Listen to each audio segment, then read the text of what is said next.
एक तरफ दुनिया जंग की आग में झुलसने को तैयार थी और दूसरी तरफ बस कुछ ही घंटों में एक ऐसा युद्ध विराम हो गया जिसने सबको चौंका दिया। तो सवाल ये है कि अमेरिका और ईरान के बीच उस एक रात में असल में हुआ क्या था। चलिए इस पूरी कहानी की परतों को एक एक करके खोलते हैं। सोचिए माहौल कितना गर्म रहा होगा। व्हाइट हाउस से सीधी सीधी धमकियां आ रही थी, और वो भी ऐसी वैसी नहीं, बल्कि ये कि कल तक ईरान की सभ्यता का नामो निशान मिटा दिया जाएगा। मतलब दुनिया सचमुच एक बहुत बड़े, एक बहुत भयानक युद्ध के मुहाने पर खड़ी थी और हर कोई बस यही सोच रहा था कि अब क्या होगा। और फिर अचानक सब कुछ बदल गया। कुछ ही घंटे बीते थे कि खबर आई, व्हाइट हाउस ने ईरान की तरफ से आई एक 10 सूत्रीय शांति योजना को मान लिया है। हाँ, आपने सही सुना, ईरान की शर्तों को मान लिया गया। तो सबसे बड़ा सवाल तो यही है ना, कि आखिर एक ही रात में ऐसा क्या हो गया कि दुनिया जो पूरी तरह से जंग के लिए तैयार थी, वो अचानक एक शांति समझौते पर आ गई। इस पूरी गुत्थी को सुलझाने के लिए हमें उस रात की हर एक घटना को बहुत बारीकी से देखना होगा। तो चलिए कहानी शुरू करते हैं। पहला हिस्सा, युद्ध की कगार पर। उस वक्त दुनिया ने सच में अपनी सांसें रोक ली थीं, क्योंकि हमले की डेडलाइन सुबह के 5:30 बजे तेजी से करीब आ रही थी। उस रात का तनाव कैसा था, इसका अंदाजा इन घटनाओं से लगाइए। जैसे जैसे घड़ी की सुई आगे बढ़ रही थी, दुनिया की धड़कनें तेज हो रही थीं। शाम होते होते कुवैत ने पूरे देश में रात का कर्फ्यू लगा दिया। फिर खबर आई कि आसमान में B-2 बॉम्बर्स देखे गए हैं। सुबह के $1:45 बजे तक कच्चे तेल की कीमतें आसमान छूने लगीं, $144 प्रति बैरल, जो अपने आप में एक रिकॉर्ड था। और सब इंतजार कर रहे थे सुबह 5:30 बजने का, जो कि हमले की डेडलाइन थी। लेकिन इसी गहमा गहमी के बीच ईरान ने एक ऐसा दाव खेला जिसकी किसी को उम्मीद नहीं थी।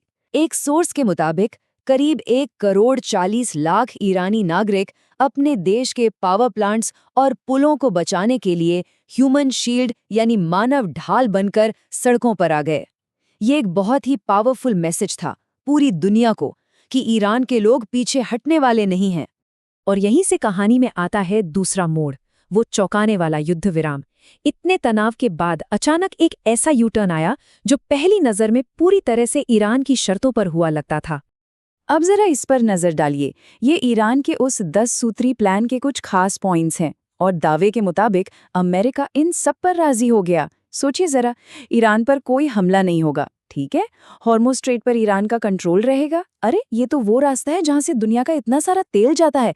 यूरेनियम एनरिचमेंट भी चलता रहेगा, सारे बैन हटा लिए जाएंगे, और तो और हुए नुकसान का हर्जाना भी दिया जाएगा। मतलब पहली नज़र में तो ये किसी भी एंगल से अमेरिका की नहीं, बल्कि पूरी तरह से ईरान की जीत लग रही थी।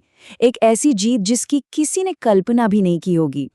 तो फिर अगला सवाल अपने आप दिमाग में आता है कि जो अमेरिका कुछ घंटे पहले ईरान को खत्म करने की बात कर रहा था, वो अचानक ऐसे सौदे पर क्यों मान गया जो पूरी तरह से ईरान के हक में दिख रहा था। जरूर पर्दे के पीछे कोई और ही कहानी चल रही थी।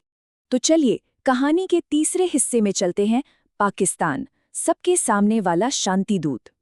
दुनिया को जो ऑफिशियल कहानी बताई गई, उसमें शांति समझौते का हीरो एक ऐसे देश को बनाया गया जिसकी किसी को उम्मीद नहीं थी, पाकिस्तान।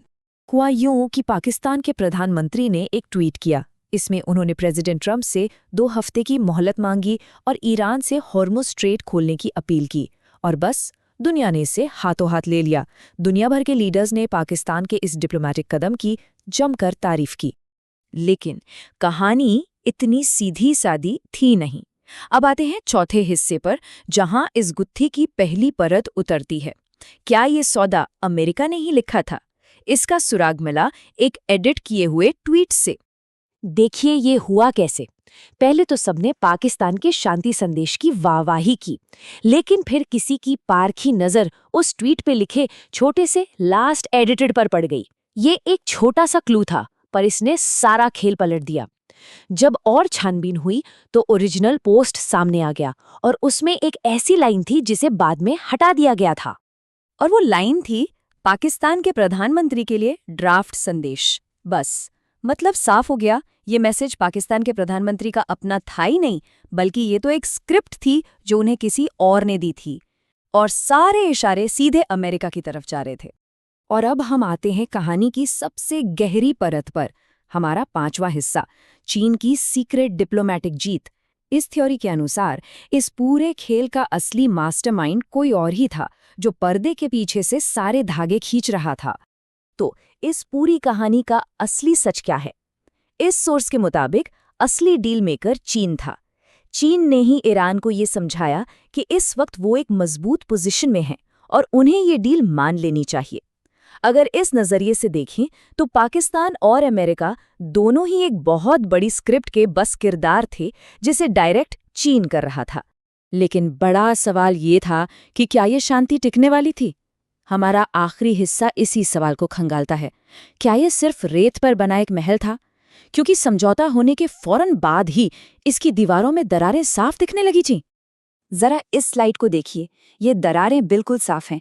एक तरफ डील की शर्तें और दूसरी तरफ जमीन की हकीकत। शर्त थी कि लेबनान पर कोई हमला नहीं होगा, लेकिन इजराइल का बयान आया, हम नहीं रुकेंगे। दूसरी तरफ यूरेनियम एनरिचमेंट वाले पॉइंट पर एक बहुत बड़ा कन्फ्यूजन खड़ा हो गया। ईरान कह रहा था कि वो एनरिचमेंट जारी रखेगा, जबकि अमेरिका शायद ये समझ बैठा कि ईरान अपना सारा यूरेनियम उन्हें सौंप देगा। ये एक छोटी मोटी नहीं बल्कि बहुत बड़ी गड़बड़ थी, जो पूरे समझौते को खत्म कर सकती थी। तो आखिर में हम कहाँ खड़े हैं? क्या ये एक ऐतिहासिक शांति समझौता था, या फिर एक ना खत्म होने वाली लड़ाई में बस 2 हफ्तों का एक छोटा सा ब्रेक? जिस रात दुनिया तबाही के दरवाजे पर दस्तक दे रही थी, उस रात की पहेली आज भी पूरी तरह से सुलझी नहीं है, और इसका जवाब तो शायद वक्त ही देगा, लेकिन ये सवाल सोचने पर मजबूर जरूर करता है।